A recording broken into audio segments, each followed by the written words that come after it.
Hey guys, in today's Book to Screen, I'm going to be talking about The Hunger Games Mockingjay Part 2, starring Jennifer Lawrence, Josh Hutcherson, and Liam Hemsworth.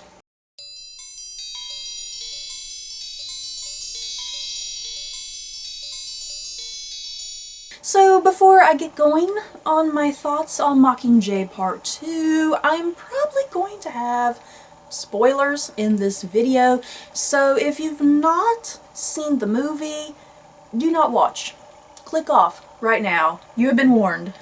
So yeah, Mockingjay Part 2 just continues pretty much right after the events of Mockingjay Part 1, and pretty much a big long sequence of events with Katniss and some of the rebels trying to make their way to the Capitol to go after President Snow. You know, I'm not really quite sure how I feel about Mockingjay Part 2. Part of me, I hate to say this, part of me was a little bit bored. Let me put it this way. My favorite book and movie from The Hunger Games is Catching Fire. Catching Fire, both book and movie, were just utter perfection. And then my next favorite book and movie is most likely the very first book, The Hunger Games.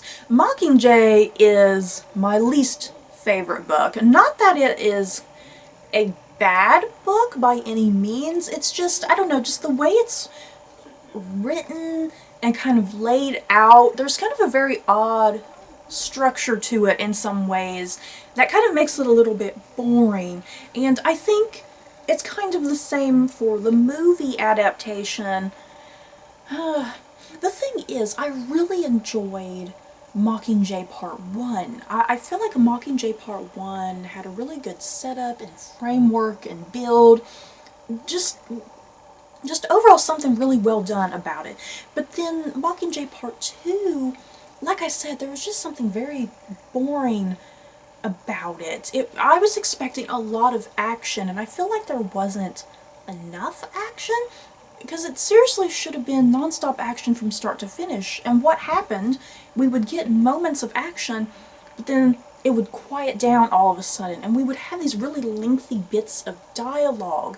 So yeah, the pacing of the movie was very strange, in my opinion, because you would have action, dialogue, and it kind of just, it wasn't really working for me, because it was making the pacing very stuttery, you know what I mean? It was very stuttery and uneven and kind of hard to follow, I suppose.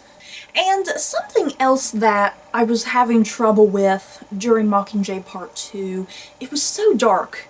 Was it just me? I really felt like the movie was too dark. Like, literally dark. You know, not the subject matter being dark, the film itself being dark.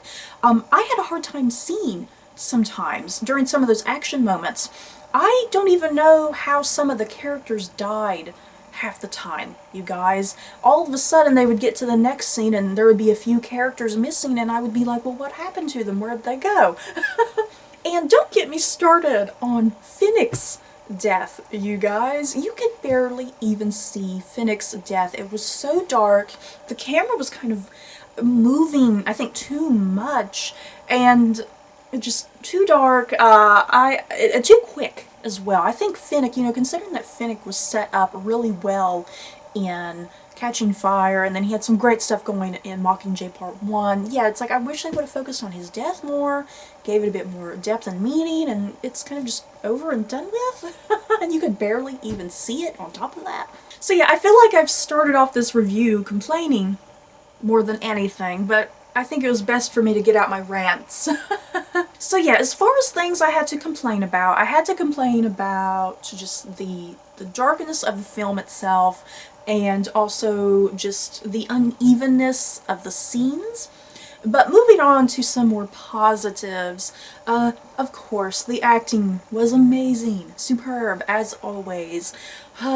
Jennifer Lawrence, obviously, she did a fantastic job, as she's been doing. She is Katniss. If they ever remade these movies in the future, I don't think I could handle it, because Jennifer Lawrence is Katniss Everdeen.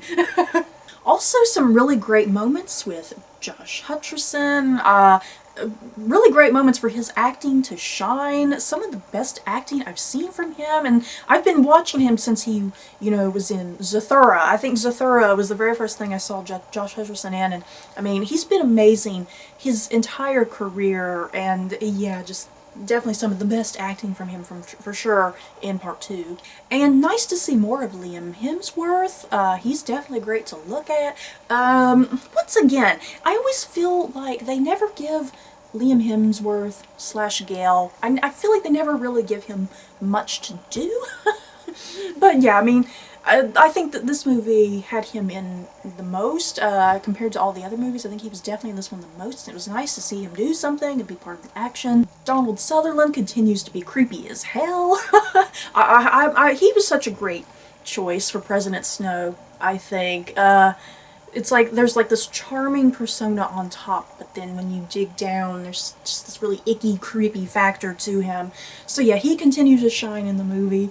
Also really love Julianne Moore. It's like you don't really know where her character lies, where is President Coin? Is she good? Is she bad? What are her true agendas and motives? And yeah, Julianne Moore, as always, was perfect. So yeah, what I'm basically trying to say, you guys, the acting was great, as always, despite some of my negatives. The acting was great. And I have a question for you guys. Where in the movie, what point in the movie did you guys cry? I was waiting to cry at some point during this movie, but I wasn't quite sure where I would cry. Because the book definitely made me cry. I was definitely in tears by the end of the book. So for me, the point in the movie where I had to grab a tissue was the part where Katniss goes back to District 12, she goes back to her house, and the cat is sitting on the windowsill, and Katniss has this breakdown as she's yelling at the cat, which was Prim's cat, and she's just yelling at the cat saying, Prim's not here, she's gone, she's dead. And yeah, Katniss finally, I guess, accepting what happened to her sister and breaking down over this cat who she's always hated. Oh my god, I freaking cried during that scene with that cat, you guys.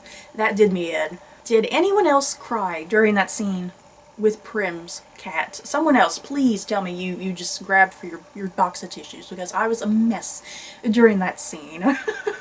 Speaking of Prim's death, I mean, that's something that's always kind of frustrated me, book and movie, actually, because even in the book it happens just like that.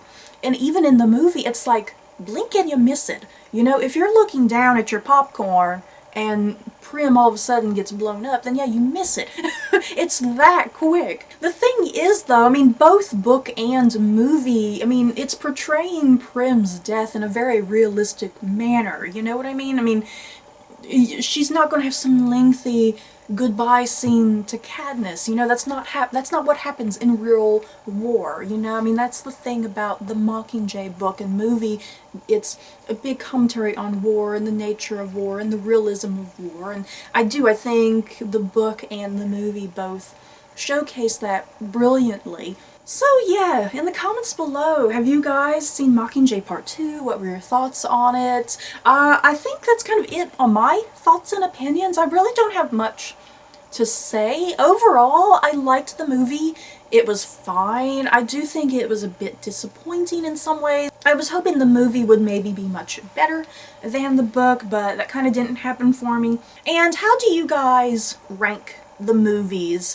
I guess at number 1, like I said, I have Catching Fire, and then The Hunger Games, and then Mockingjay Part 1, and then Mockingjay Part 2. So that's it for this video. I hope you guys enjoyed. Don't forget to like, comment, and subscribe, and if you liked this book to screen, you may like these other book to screens. Bye guys.